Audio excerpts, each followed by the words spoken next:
pagi Bu Lia. Gimana kabarnya hari ini Bu? Kelihatannya Selamat agak cantik loh hari ini. Selamat pagi Ibu Raya. Aduh, syukurlah. Gimana kabar? Sehat Ibu? Sehat. Nah, Ya. eh, Ibu sudah lama mengajar di sekolah ini ya? Eh, sudah 5 tahun lah, 5 tahun. Oh, 5 tahun. Nah, dulu sebelumnya udah pernah mengajar begitu di tempat yang Eh, lain? su- sudah saya hampir 10 tahun di tempat yang lama. Dulu saya guru biasa, artinya belum ada tugas tambahan. Sekarang saya guru mapel dan tugas tambahannya sebagai wakil kepala sekolah. Mama, mapel yang Ibu bawa hari ini pelajaran apa? Geografi. Oh, geografi ya.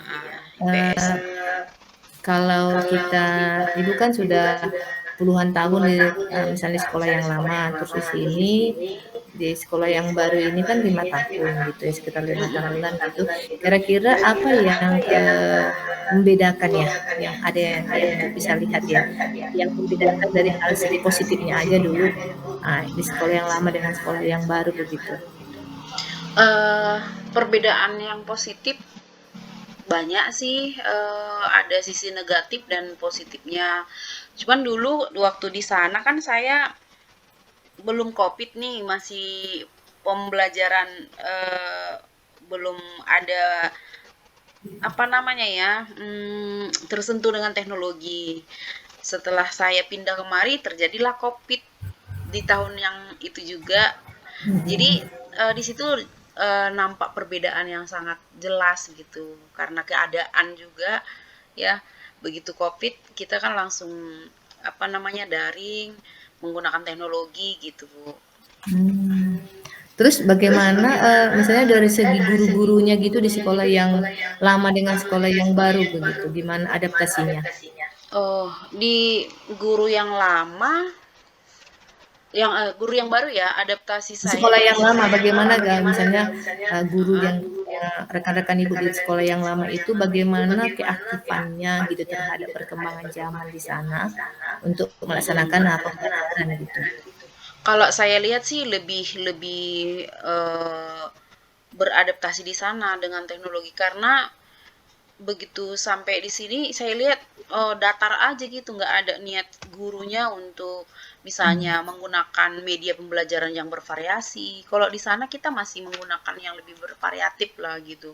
Kalau di sini saya lihat ya seperti zaman-zaman saya SMA dulu kayak gitu juga gitu di sini. oh, Jadi jadi berbeda. berbeda ya, lebih malah di sini, itu mana lebih di pedesaan atau di perkotaan?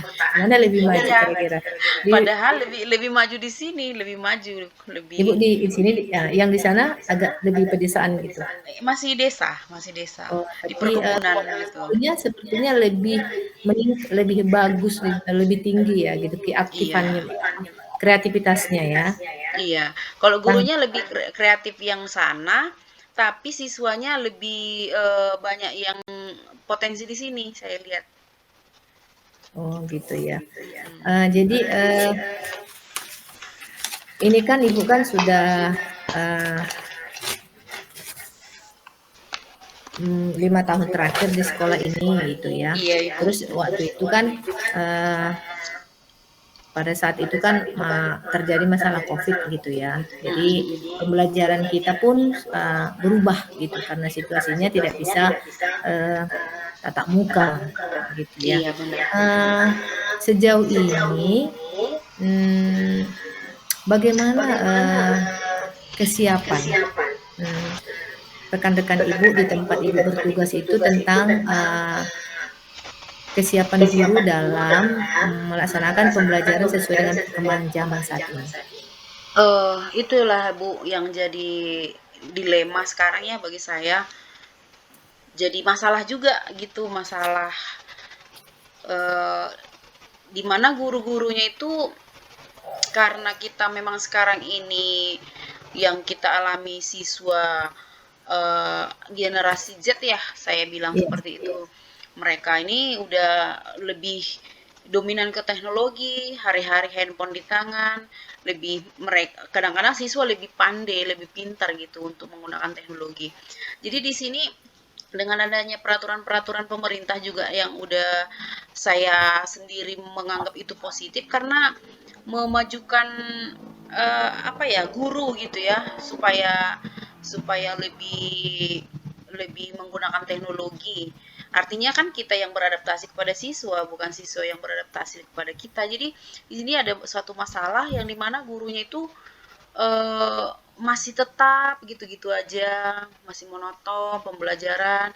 Ditambah lagi kita sekarang kinerja di tahun ini udah harus kita eh, apa namanya, kita upload ke kinerja PMM. Nah, di sini makin makin runyam gitu. Saya pun bingung juga. Saya sebagai wakil kepala sekolah ini adalah sebagai tanggung jawab saya.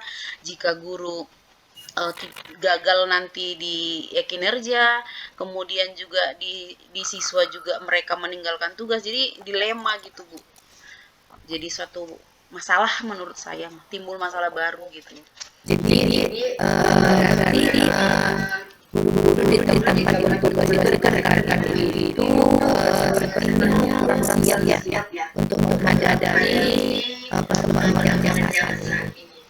Terus Dibilang dibilang kurang siap, iya juga. Dibilang mereka itu karena bisa dikatakan maaf cakapnya ya, kita bilang gaptek ya, masih gagap teknologi. Jadi panik sendiri gitu begitu ada surat edaran dari Kementerian Pendidikan Riset Teknologi bahwasanya kita kinerja kita itu tidak lagi pakai SKP tapi dari kinerja kita belajar mandiri di sana, komunitas belajar yang ada di sana kita ikuti supaya menambah kompetensi kita gitu ya. Jadi mereka kadang panik, mana mengerjakan PMM, tugas utama diabaikan gitu. Jadi saya pun berpikir gimana ya solusinya ini gitu. Iya, iya, iya.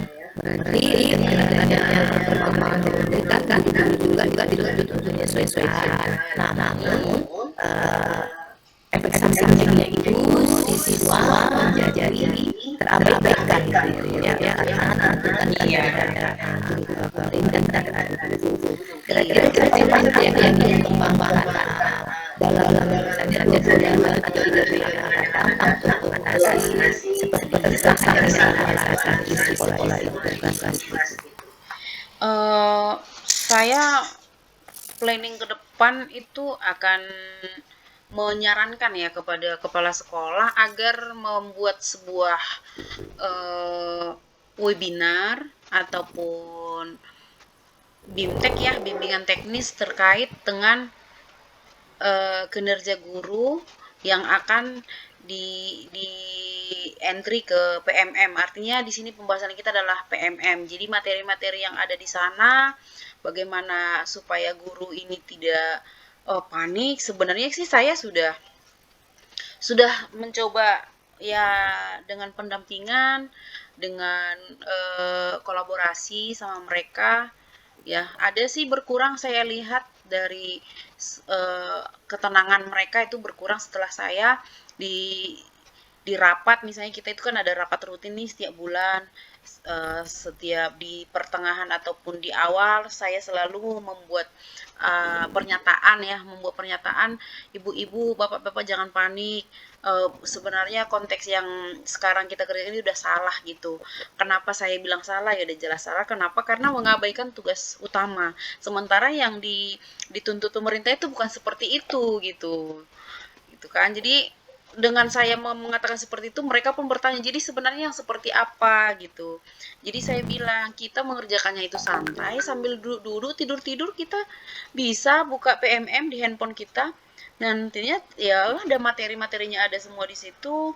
Nanti kita buat aksi nyata, udah selesai kita upload nanti di verifikasi di apa di sana ada tim verbalnya kalau dia tidak perbaikan keluar sertifikat lalu kita masukkan ke kinerja jadi tidak ada yang rumit Bapak Ibu saya bilang seperti itu akhirnya sudah mulai agak agak kondusif gitu Tidak seperti yang kemarin-kemarin heboh gitu, siswa terabaikan, mereka pun di kantor.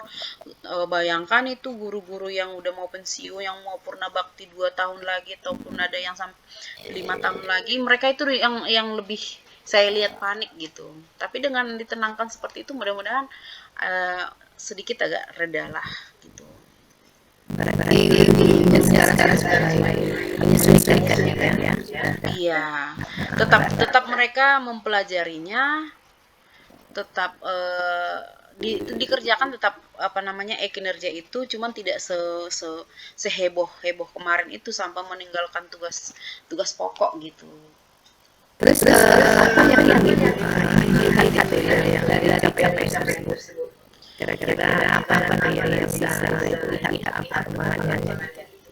Perkembangannya ada beberapa yang saya lihat nanti. Yang pertama, tidak ada lagi jam kosong ya, di mana siswa kita sudah mendapatkan pembelajaran yang merupakan hak mereka gitu. Nah, kemudian si guru juga ya, karena saya juga tadi bilang itu sebagian dari tanggung jawab saya karena saya wakil kurikulum, eh, guru juga tidak terabaikan kinerjanya dengan belajar mandiri secara santai, happy lah gitu bisa di waktu senggang. Kalau misalnya di sekolah ada les kosong bisa sambil dikerjakan, di rumah juga bisa. Jadi saya lihat itu untuk kedepannya terjadi gitu, seperti itu.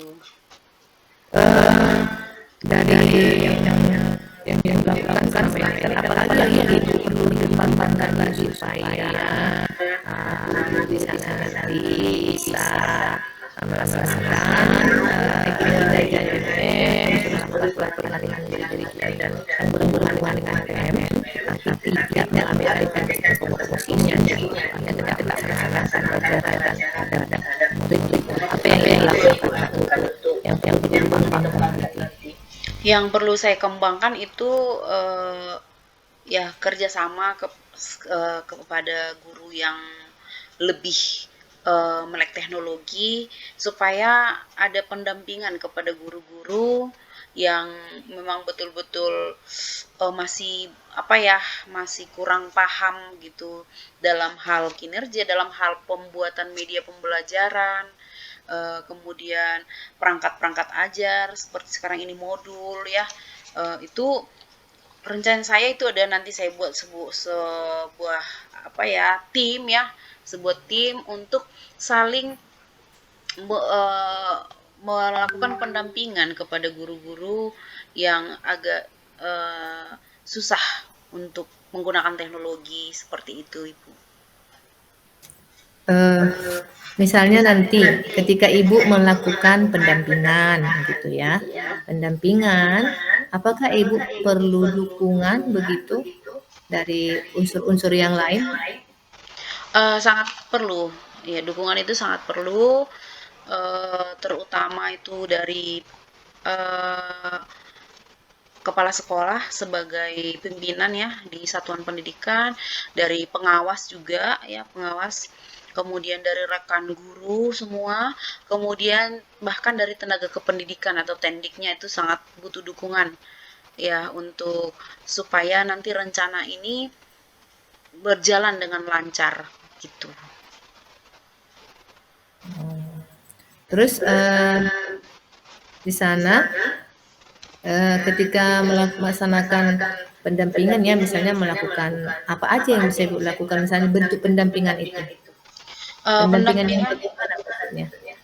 ya, kebetulan kita kan ada di hari Jumat itu jam pendek, kita memang sudah eh, buat sebuah program itu, kita pulang sekolah berbagi praktik baik gitu, berbagi praktik baik, hal-hal baik apa yang sudah kita buat di sekolah ini kita berbagi gitu. Nah, itu salah satu contoh pendampingan yang saya buat gitu. Nah, kemudian itu tadi rekan-rekan guru yang lebih paham teknologi saling berbagi gitu, saling berbagi, membantu. agar semua guru-guru yang ada di sana tidak ada lagi yang panik, gagap teknologi. Jadi mudah-mudahan bisa tercapai gitu dengan ada kerjasama tersebut. Baik Bu, Mm-mm. tadi ya Ibu sudah bercerita, sudah Iya, menyampaikan, ini sudah banyak yang Ibu sampaikan, hal-hal yang Ibu lakukan dan tujuan-tujuan juga capaian-capaian yang akan dicapai nanti, sehingga Bapak Ibu guru di tempat Ibu bertugas tidak merasa panik lagi ya, sudah nyaman dengan iya, perkembangan zaman saat ini ya. Nah, coba dulu iya. bisa nggak Ibu simpulkan dulu ya, apa saja yang Ibu lakukan nanti, sehingga Bapak Ibu guru nanti di sana bisa mengikuti perkembangan teknologi dalam pembelajaran. Iya, Bu.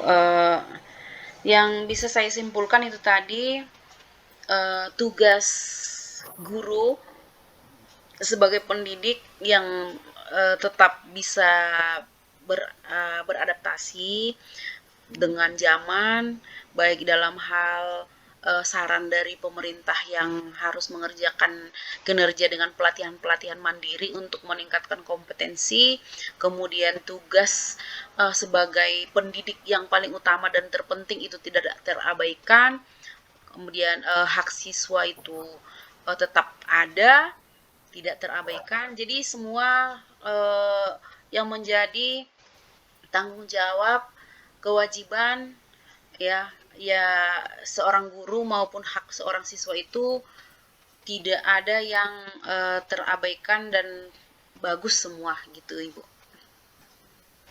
Jadi apa yang jadi Ibu kan sebagai uh, wakil kepala sekolah di sana, begitu ya.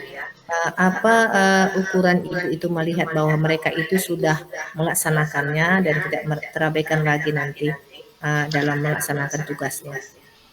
Ukurannya itu tadi, kalau jika siswa sudah tidak ada lagi jam kosong, ya sudah berjalan KBM, kemudian baik itu pembelajaran di luar kelas, di dalam kelas, ekstrakurikuler, intrakurikuler, kokurikuler itu semua berjalan.